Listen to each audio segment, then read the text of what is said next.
To talk a little bit about why I'm here and why I'm doing this work, I realize that I have accumulated debt in my life. And I think that I owe that debt mostly to three groups of individuals and people. The first debt that I owe is to my family. As a family of immigrants, we immigrated to America on a hope and a promise. And that hope was that an American public education would be good enough to change the trajectory of our lives. My father made the decision for us to immigrate when I was very young, and he pursued his own education. And through his own earning of a bachelor's degree and eventually a PhD from an American university, that did completely change the trajectory of our lives. So education has been a foundational part of our whole family's lives. I attended American public schools my whole life, which then brings me to my second debt, and that's the debt to society.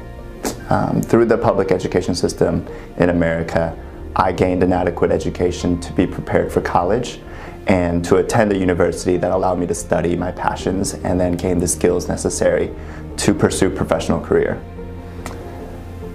Upon completion of my college degree, I decided to join the Memphis teacher residency and teach in inner city schools in Memphis. And during my time there, I started to accumulate this third debt. And this one's the most problematic because it's the one that continues to increase. And this debt is to my students.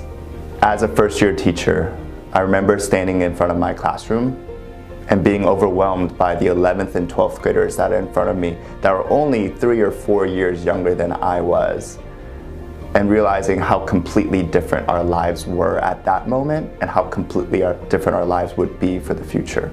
And much of that was based on the failed promise that I capitalized on, that my family benefited from.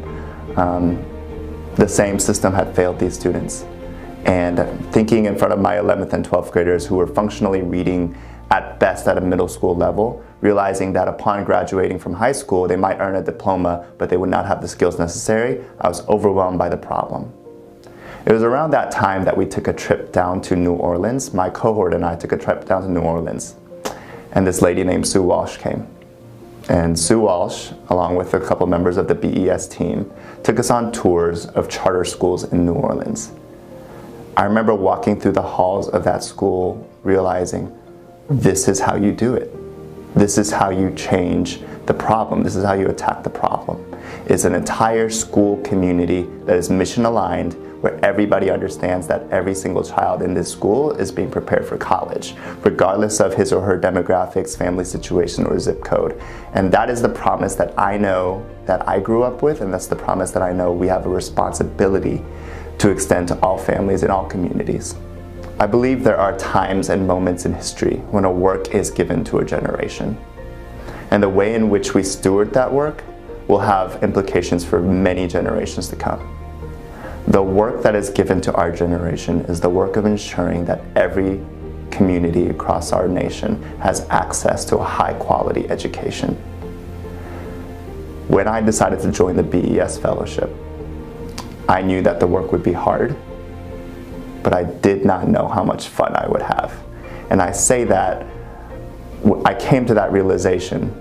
It was about 6 p.m. On a weeknight. I had spent the last 5 hours writing in a coffee shop, just writing about my charter application, writing the vision for the school of Believe Memphis Academy and what that school would be for students.